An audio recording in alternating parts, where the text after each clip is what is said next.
I was asked to do two things tonight because I'm really a specialist on the history of U.S. foreign policy, historian of American foreign relations, and a historian of Russia. And I teach a course called Historical and Cultural Perspectives on Contemporary Global Crisis, which has been going since 9/11 and dealing with the background and aftermath of 9/11. And I'd just like to give you some background and focus on the U.S. role and the actors and the Russian role and the actors. Since the Cold War, since the end of World War II, the key outside players in the region have always been Russia and the United States.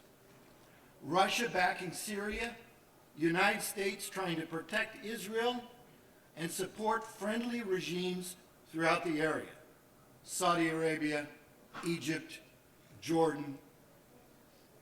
The Arab-Israeli conflict has tremendous relevance, as we've already discussed. Now, the U.S., Russia, and the Assad regime. The Assad regime, going back to the beginning of the senior Assad regime, has always been a client of Russia. Russia was the major supplier of arms to the regime, the major client state for Soviet Russia and post-Soviet Russia in the region. Russia under Putin is reasserting its role in the world and is insisting on a role in the Middle East, i.e., Syria. The Arab Spring had tremendous impact on Syria. People's uprisings across the region, as Professor Patton has already discussed. The Iraq War had tremendous impact on Syria. The Islamic Revolution in Iran in 1979 against the United States had impact on Syria. Now, that brings us to the Obama administration. Very important to understand the context of the Obama administration and the players on the American side. John Kerry, U.S. Secretary of State, former leader of GI opposition to the Vietnam War, testified before Congress against that war. Senator from Massachusetts, chair of the Senate Foreign Relations Committee, considered for Secretary of State under Clinton. Instead, Madeleine Albright was chosen. Considered for Secretary of State under Obama in the first term. Instead, Hillary Clinton was chosen. When Susan Rice, who is now the National Security Advisor, was supposed to be UN ambassador and failed because of opposition in the Congress, then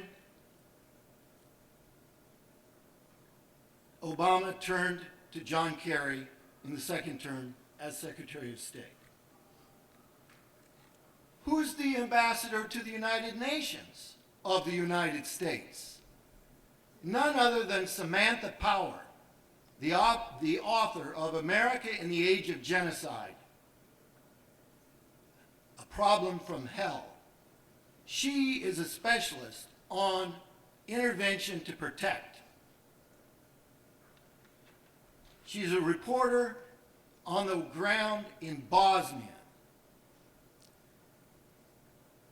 She attacked United States policy in Cambodia during that genocide, and Rwanda on that genocide.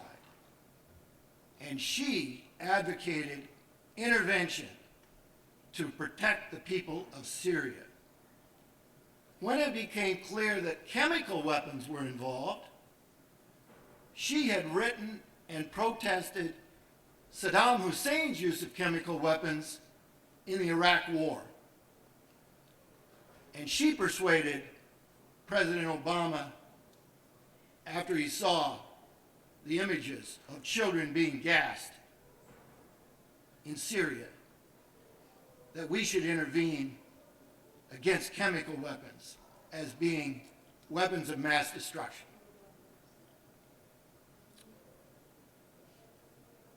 President Obama has two sides to him. Anybody that's followed his career, anybody that has followed him as president and on foreign policy. He is a believer in negotiation and settlement of conflict. He is also a believer in human rights and support for those who are oppressed.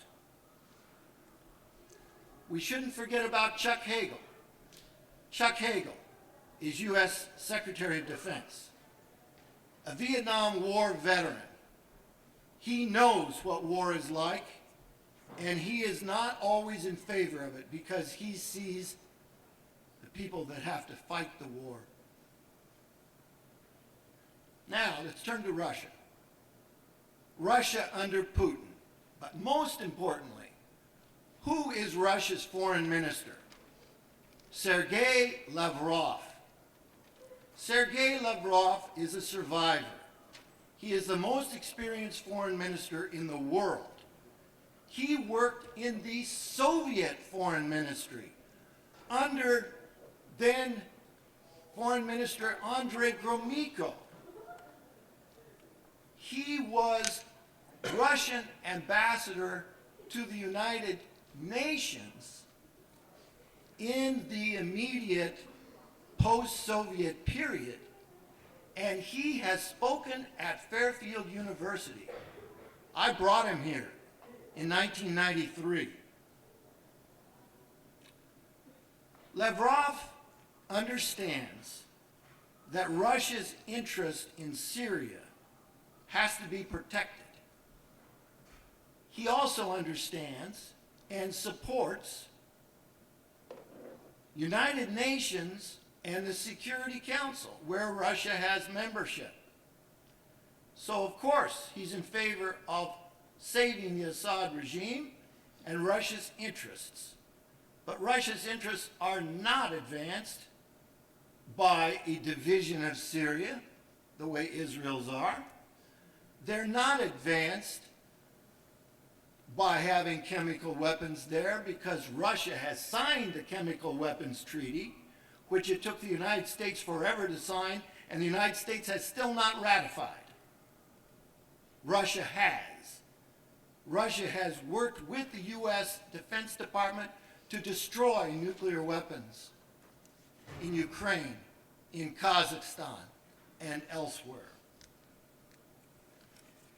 It's also in Russia's interest to end the civil war, but not at the expense of the Assad regime. Now let's look briefly at the crisis. It's forgotten that John Kerry and the United States originally called for negotiations to end the Civil War before we called for surgical strikes to destroy the chemical weapons. And then what happens? The U.S. public and U.S. Congress has always been dubious. Look at the polls. Look at Congress. The Democrats against another war. The U.S. public tired of war in Afghanistan and Iraq. And yet, John McCain, another Vietnam War veteran and prisoner of war, calls for greater intervention. Today's situation and my predicted outcome.